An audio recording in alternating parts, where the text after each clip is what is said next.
Bienvenue à l'îlot des Combes, un centre d'initiation à la permaculture et d'éveil à l'écologie, créé en 2014 dans la ville industrielle du Creusot, en Bourgogne. À l'îlot des Combes, tu peux trouver de tout, de la menthe chocolat, un nid à insectes, une chatte myrtille qui adore les câlins, des fraises des bois et même le chant des oiseaux. Parce que l'idée ici, c'est de s'éveiller au vivant qui nous entoure, nous constitue et de se reconnecter avec lui. L'îlot est pensé comme un écosystème, c'est-à-dire un ensemble d'animaux, de champignons, de plantes, de micro-organismes qui interagissent les uns avec les autres et avec leur milieu. Et chacun de ces éléments a sa place ici dans cet écosystème.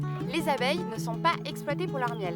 Les ruches, elles ont été installées pour leur offrir un lieu à l'abri des néonicotinoïdes pour leur permettre de proliférer et de polliniser les plantes à fleurs. Les moutons, c'est pareil, ils évoluent comme bon leur semble en créant une prairie naturelle qui permet de préserver l'espace et de ne pas être envahi par les ronces. L'eau de pluie, elle est récupérée pour arroser les cultures.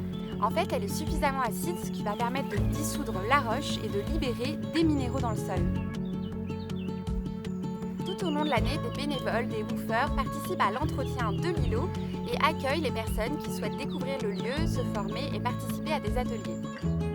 Il n'y a pas que des végétaux qui sont cultivés, mais aussi la transmission du savoir, avec une petite bibliothèque des familles et surtout le vivre ensemble, dans les moments de détente et dans le partage des tâches quotidiennes, le bricolage, la préparation des repas, s'occuper du jardin, faire de la cueillette, avec une conscience écologique de tous les instants. Même quand tu vas aux toilettes, tu sais quelle est la quantité d'eau que tu consommes. D'ailleurs, allons rencontrer les actrices de l'îlot des Combes qui vont nous en dire plus sur leur vision. L'îlot, c'est un tiers-lieu qui amène des réponses à ceux qui souhaitent changer leur quotidien.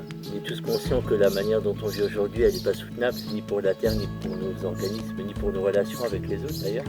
On veut changer, mais par où on commence en fait? Donc à l'îlot, on a mis en place beaucoup de choses pour que déjà on puisse montrer des alternatives sur la manière de produire notre nourriture, à travers notamment le projet en permaculture. Le lieu en fait fait aujourd'hui 2 hectares, on a environ 600 mètres carrés de bâtiments qui sont maintenant rénovés, ce qui nous permet d'accueillir environ une vingtaine de personnes. Et sur la partie extérieure, on a environ planté 500 arbres, beaucoup de fruitiers en fait, et effectivement organisés dans l'esprit d'une forêt nourricière, donc avec différents étages de végétation. L'histoire du lieu fait que les fondateurs du projet et les réseaux respectifs qu'ils avaient ont fait que ce lieu a été très vite ouvert à toute une pluralité de gens. Et on a très fréquemment ici des gens de toute culture, de toute religion, et c'est vraiment une zone extrêmement riche en échanges.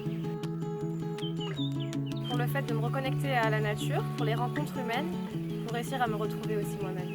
Pour donner de mon temps à une association qui, je pense, est l'avenir pour nos enfants et nos petits-enfants.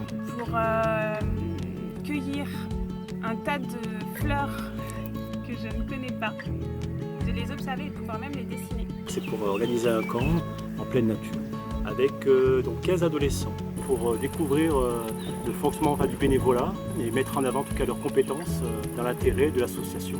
Pour évoluer dans une autre temporalité et apprendre à planter des blettes. Je viens pour voir des abeilles et faire un stage d'apiculture. Parce que je suis fan d'écologie, je voudrais dire aussi que toutes les personnes qui peuvent venir ici, connaître ce lieu, venez, vous allez trouver tout ce qu'il vous faut.